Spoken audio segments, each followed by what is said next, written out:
nós podemos aprender algumas lições sobre a nossa condição de membros da família de Deus. A primeira delas é que a filiação a Deus decorre da graça e da misericórdia de Deus. Paulo vai dizer que não é por algum bem que nós tenhamos feito, não é por algo especial que nós tenhamos em nós mesmos, não é por algum valor que tenhamos em qualquer característica da nossa vida, seja ela física, seja ela espiritual, seja ela moral, não é por nada disso, mas é pela graça, é pela misericórdia de Deus. Olha o texto do versículo 12: naquele tempo estáveis sem Cristo, separados da comunidade de Israel e estranhos aos concertos da promessa, não tendo esperança e sem Deus no mundo. A conclusão que nós tiramos da leitura desse texto é que nós estávamos irremediavelmente distantes de Deus. Não havia em nós mesmos, não havia em qualquer solução humana remédio para que nós nos aproximássemos de Deus. Pelo contrário, a nossa condição de estar sem Cristo, separados da comunidade de Israel, estranhos à promessa, sem esperança e sem Deus no mundo, a nossa condição era uma condição de receber aquilo que receberão todos aqueles que ainda permanecem nessa condição, receber o juízo de Deus.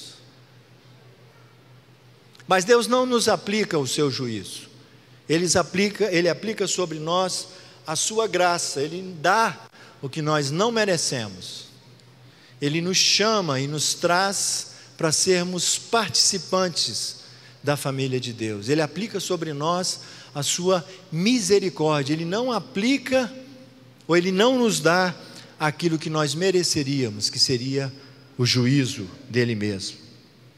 Paulo havia escrito um pouco antes: porque pela graça sois salvos, por meio da fé, isso não vem de vós, é dom de Deus. Então o texto está nos dizendo que nós somos concidadãos dos santos, nós somos da família de Deus por um ato de graça e de misericórdia do próprio Deus, que nos chamou para isso.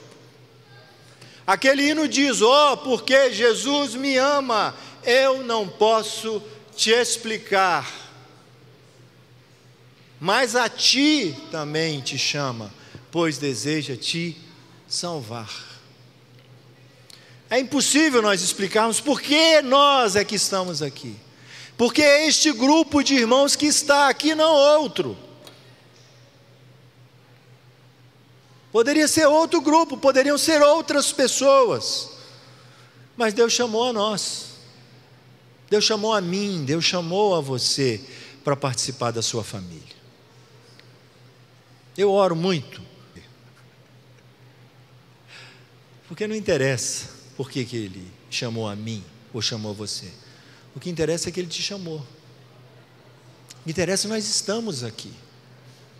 O que interessa é que a luz do Evangelho resplandeceu para nós, o entendimento do Evangelho entrou dentro de nós, e nós agora sabemos o que é Deus, sabemos quem é Jesus, sabemos o seu plano, o seu projeto. E às vezes a gente olha para as outras pessoas e diz assim: Senhor, é tão claro, é tão visível. Paulo César do Logos diz que é como a água cristalina em que você olha e vê o seu rosto ali. É cristalino, nós não temos dúvidas, ou se temos dúvidas, o Espírito Santo vem e supre, mostrando-nos qual é o caminho correto.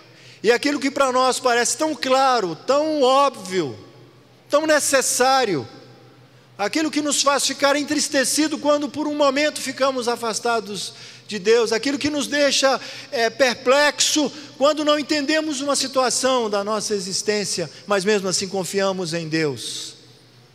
Aquilo que para nós é tão explícito, para os outros não é. E o texto sagrado diz que Deus cegou o entendimento. Cegou o entendimento de alguns, mas o nosso, Ele abriu, para nós Ele esclareceu. A luz que estava apagada se acendeu, irmãos. A noite, a madrugada acabou e o dia resplandeceu, e nós fomos capazes de ver de uma forma clara o chamado do Senhor Jesus Cristo para nós. Glória a Deus que nós pertencemos à sua família. Glória a Deus. E às vezes a gente lê esses textos e parece que eles já não dizem mais tanto para nós. A segunda verdade, para avançarmos: a filiação a Deus só é possível em Cristo, por meio do seu sangue derramado e da sua carne maltratada na cruz.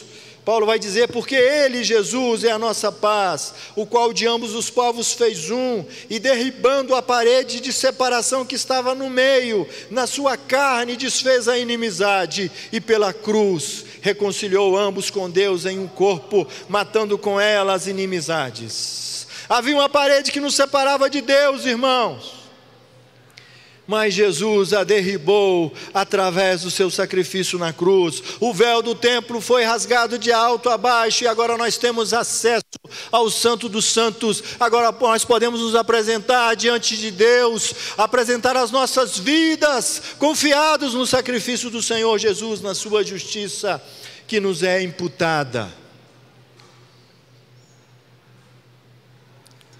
Nós somos filhos de Deus por meio do sacrifício de Cristo. Nós só podemos pertencer a Deus porque Cristo foi entregue ao mundo para morrer por nós.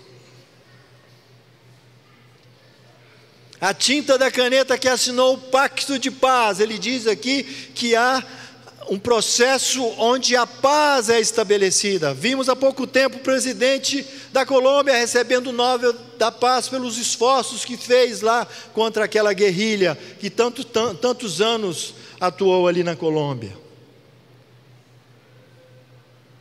Jesus, através do seu sangue, a tinta da caneta em que se assina esse pacto de paz entre nós e Deus, é o sangue precioso de Jesus. Esse documento está escrito com o sangue de Cristo. Esse documento está assinado e selado por Deus pelo sangue de Jesus Cristo.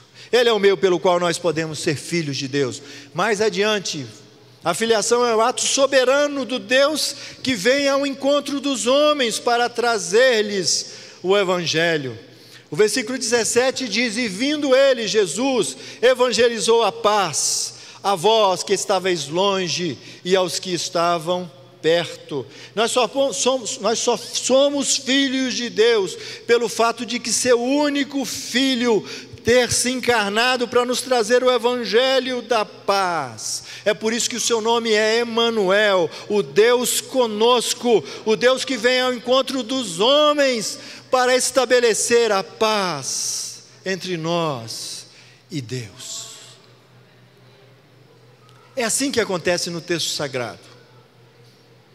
É o homem que vem sempre, é Deus, aliás, que vem sempre ao encontro do homem. Esses dias saiu uma frase atribuída a Augustus Nicodemos, um pastor presbiteriano, e a gente tem que ter cuidado com essas frases, porque às vezes atribui a alguém famoso só para a frase viralizar na internet, né?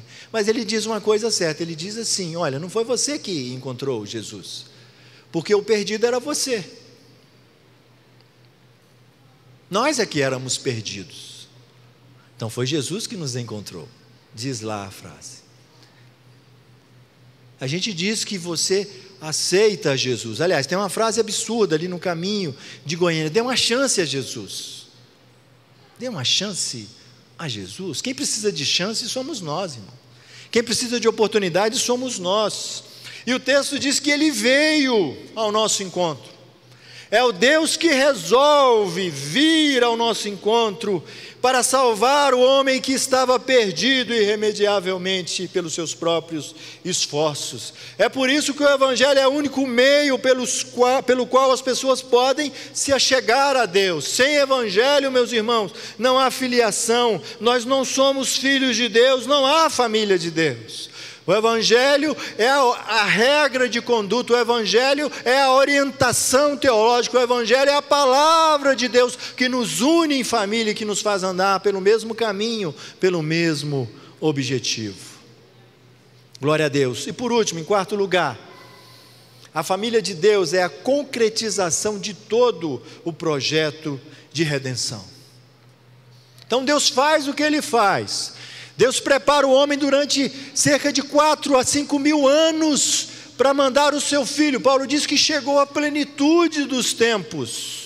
Uns dizem que a plenitude dos tempos é o momento na história em que tudo é propício para a pregação do Evangelho. A língua é a grega, que é conhecida e falada por todos. Há estradas construídas pelo Império Romano. Há acessibilidade, há uma certa paz reinando em toda aquela região naquele período. Que seja a plenitude dos tempos. Mas há alguém que diz a plenitude dos tempos é um tempo na história do homem em que se Deus não interviesse nessa história, colocando pessoalmente o seu Filho, fazendo encarnar, nascendo de mulher, crescendo, mostrando o Evangelho, morrendo na cruz por nós, Deus não teria outra solução senão destruir novamente, e dessa vez definitivamente toda a humanidade. Jesus é o sacrifício propício de Deus por nós. Jesus é aquele que faz com que a ira de Deus seja abrandada, seja encolhida, seja guardada para um tempo futuro. Não há mais ira sobre a nossa vida, meu querido e minha querida, senão a mão bondosa de Deus sobre a vida de cada um de nós, se nós caminharmos, se nós pertencermos à sua família. Pois qual é o pai que trata o seu filho de uma forma ruim? Qual é o pai que dá ao filho aquilo que não dá ao filho aquilo que ele precisa? Por certo não é o nosso Deus. Talvez alguns de nós podemos ser um pai mau, perverso, mas Deus não é, Deus é bom. Deus trata os seus filhos muito bem. O versículo 19 diz: não sois estrangeiros, não sois forasteiros, mas agora nós somos concidadãos dos santos da família de Deus. E o texto de Efésios, um pouco antes, vai dizer que esse chamado foi estabelecido antes da fundação do mundo. E vai dizer que Ele nos chamou, Ele nos elegeu antes da fundação do mundo. Vai dizer mais ainda que o propósito de nos transformar família de Deus é para que nós sejamos para o louvor da sua glória. A família de Deus é a concretização de todo o projeto de redenção. E Paulo avança, Paulo fala: sois famílias de Deus. No versículo 20, ele vai dizer que nós somos casa de Deus, edificados sobre o fundamento dos apóstolos e dos profetas, ou seja, a palavra de Deus. E mais ainda, que Jesus Cristo é a principal pedra de esquina, Ele é o principal fundamento.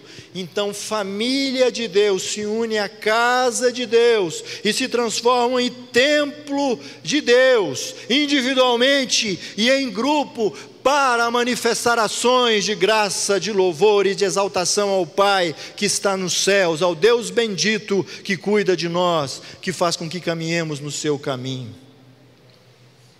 Estou concluindo. Ao constituir os homens como família, Deus passa a viver com eles, dentro deles, numa relação de intimidade e de pertencimento. Nós não somos agora errantes pelo mundo, nós não somos filhos sem pais, filhos pusilânimes. Não, nós somos filhos que pertencemos a um Pai que está nos céus, o Pai de nosso Senhor Jesus Cristo. O propósito de Deus, então, meus queridos, é trazer cada um de nós, os homens, para si mesmo, para que desde agora, desde esse momento, nós possamos viver uns com os outros e com Ele, ao lado uns dos outros e com Ele, juntos até o dia em que formos chamados ao seu encontro nos céus. Deus queria uma família com muitos filhos e por isso se entregou o seu Filho para morrer por nós. E sabe qual é a boa notícia? É que nós estamos incluídos nesse projeto. Eu não sei até que ponto essa notícia alegra o seu coração, o fato de você pertencer à família de Deus. Eu não sei até que ponto, mas deveria te alegrar, deveria colocar um gozo, um júbilo no seu coração todos os dias, ao você acordar e saber e dizer: eu pertenço à família de Deus. Nós pertencemos à família de Deus. Nós estamos juntos aqui, em irmandade uns com os outros.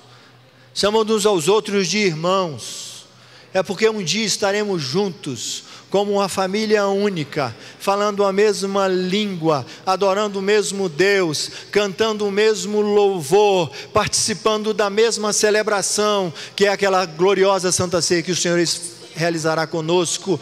Nós estaremos juntos, e diz o texto de Apocalipse que esta família, no meio dela, não haverá mais pranto, não haverá mais dor, não haverá mais doença, não haverá mais lágrimas, não haverá mais dificuldades, porque o Pai Celeste cuidará de nós eternamente, e nós estaremos sempre com Ele. Que Deus console o seu coração com essas palavras, que essa esperança bendita esteja na sua vida, na sua alma, no seu coração, todos os dias da sua vida, da minha vida, da nossa vida, em nome de Jesus, amém. Deus abençoe todos os irmãos e irmãs, em nome de Jesus.